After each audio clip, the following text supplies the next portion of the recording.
Assalamualaikum warahmatullahi wabarakatuh. Dari langit membaca dunia dalam topik syariat Islam. Pemirsa yang budiman, ternyata negeri-negeri Islam tidak seragam di dalam hal apa yang mereka maksudkan dengan pelaksanaan atau penegakan syariat Islam. Saudi Arabia berbeda dengan Yordania, juga Mesir berbeda dengan yang lainnya. Demikian pula Iran. Tentu Turki lain pula persepsinya tentang pelaksanaan syariat Islam. Para elit muslim di negara bagian Terengganu berbeda memahami penegakan syariat Islam dengan para elit muslim yang mengurusi agama Islam di negara bagian Melaka dan di lingkungan pemerintah federal di Kuala Lumpur, Malaysia. Pemimpin NU di Jakarta tidak sama dengan pemimpin Komite Persiapan Penegakan Syariat Islam di Makassar di dalam memahami penegakan syariat Islam. Di dalam Ormas Muhammadiyah, sesama mereka bisa tidak seragam di dalam memahami syariat Islam dan cara melaksanakannya. Demikian seterusnya. Satu kelompok Islam berkemungkinan tidak persis sama dengan kelompok Islam yang lain tentang bagaimana cara syariat Islam dilaksanakan di dalam bermasyarakat dan berbangsa. Pemirsa dan penonton yang budiman, dalam kajian akademik, syariat identik dengan agama itu sendiri. Dengan demikian, syariat Islam adalah agama Islam. Ia identik dengan Al-Quran dan As-Sunnah. Tegasnya, syariat Islam tidak lain adalah ajaran Islam secara keseluruhan yang disebut dengan Dinul Islam. Perhatikanlah firman Allah yang artinya sebagai berikut. Dia telah mensyariatkan kepadamu tentang agama, apa yang telah diwasiatkannya kepada Nuh, dan apa yang telah kami wahyukan kepadamu, dan apa yang telah kami wasiatkan kepada Ibrahim, Musa, Isa, yaitu tegakkanlah agama dan jangan kamu berpecah belah tentangnya. Al-Quran surat Asy-Syu'ara ayat 13. Inilah makna syariat di masa Nabi Muhammad, mencakup semua wahyu yang beliau sampaikan. Disampaikan secara bertahap, tidak total, sesuai tahapan turunnya wahyu Al-Quran selama masa kenabian beliau.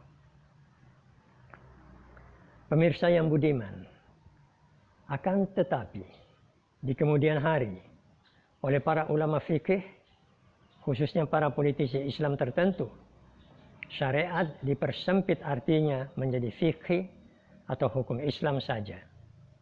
Di sini, syariat tidak mencakup semua ajaran Islam, seperti aspek akidah. Fakultas Syariah menerima akibat dari penyempitan makna syariat tersebut. Fakultas Syariah sama dengan Fakultas Hukum. Pada sejarah lebih mutaakhir, syariat Islam menjadi isu politik yang diusung oleh kalangan Muslim tertentu yang belum memegang kekuasaan politik. Sedangkan kalangan Muslim lainnya yang tetap memegang arti syariat sesuai Al-Quran yang telah dikutip di atas dan sesuai praktek Nabi di masanya, kurang tertarik dengan syariat Islam yang diusung oleh kalangan Islam politik. Untuk konteks politik di Indonesia, pemirsa yang budiman, politisi pengusung isu Piagam Jakarta tidak bisa dibedakan atau seaspirasi dengan organisasi Islam yang mengusung isu syariat Islam. Sama-sama keduanya adalah gerakan politik yang dalam teori politik Islam, kelompok-kelompok seperti itu disebut kelompok Islam politik. Islam politik dapat dibedakan dengan politik Islam. Yang disebut akhir adalah aspek-aspek Islam yang berkaitan dengan politik. atau aspek-aspek politik di dalam Islam. Karena itu, politik Islam sifatnya netral sebagai wacana. Sedang Islam politik berpotensi untuk mempolitisasi Islam, termasuk aspeknya yang bukan Islam. Politisasi aspek-aspek Islam yang bukan politik, seperti salat dan puasa.